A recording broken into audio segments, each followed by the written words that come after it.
School Visnagar ખાતે 15મી ઓગસ્ટની ભવ્ય ઉજવણી।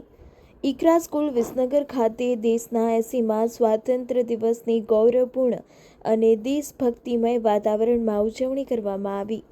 કાર્યક્રમમાં શાળાના વિદ્યાર્થીઓ, શિક્ષકો, ટ્રસ્ટીઓ તથા વાલીઓ ઉત્સાહપૂર્વક ભાગ લીધો હતો। આ પ્રસંગે મુખ્ય મહેમાન તરીકે મૌલાના ઇસ્માઇલ સાહેબ ઉપસ્થિત રહ્યા હતા તેમજ ઈકરા સ્કૂલના માન્ય ટ્રસ્ટીઓની ગૌરવપૂર્ણ ઉપસ્થિતિ રહી હતી। મહેમાનો અને ટ્રસ્ટીઓ દ્વારા ધ્વજવંદન કરવામાં આવ્યું હતું। વિદ્યાર્થીઓ દ્વારા દેશભક્તિ ગીતો, વક્તવ્યો તથા વિવિધ સાંસ્કૃતિક કાર્યક્રમોની સુંદર રજૂઆત કરવામાં આવી હતી। વિદ્યાર્થીઓ પોતાની રજૂઆતો દ્વારા દેશપ્રેમ, એકતા, ભાઈચારો અને રાષ્ટ્ર પ્રત્યેની જવાબદારીનો સુંદર સંદેશો આપ્યો હતો। મુખ્ય મહેમાન મૌલાના ઇસ્માઇલ સાહેબે પોતાના સંબોધનમાં જણાવ્યું હતું કે દેશની સાચી પ્રગતિ શિક્ષણ, એકતા, શાંતિ અને સદ્ભાવનાથી જ શક્ય છે। વિદ્યાર્થીઓ દેશનું ભવિષ્ય છે, તેથી તેમણે પોતાના શિક્ષણ સંસ્કાર દ્વારા દેશની સેવા કરવાની પ્રતિજ્ઞા લેવી જોઈએ।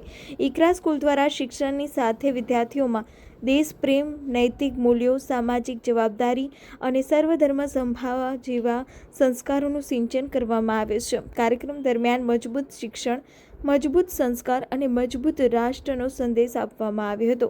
સમગ્ર કાર્યક્રમ ખૂબ જ સુંદર, શિસ્તબદ્ધ અને દેશભક્તિથી ભરપૂર રહ્યો હતો। અંતે શાળાના આચાર્યશ્રીઓએ મુખ્ય મહેમાન, ટ્રસ્ટીઓ, શિક્ષકો, વિદ્યાર્થીઓ અને વાલીઓનો કાર્યક્રમને સફળ બનાવવા બદલ હૃદયપૂર્વક આભાર વ્યક્ત કર્યો હતો।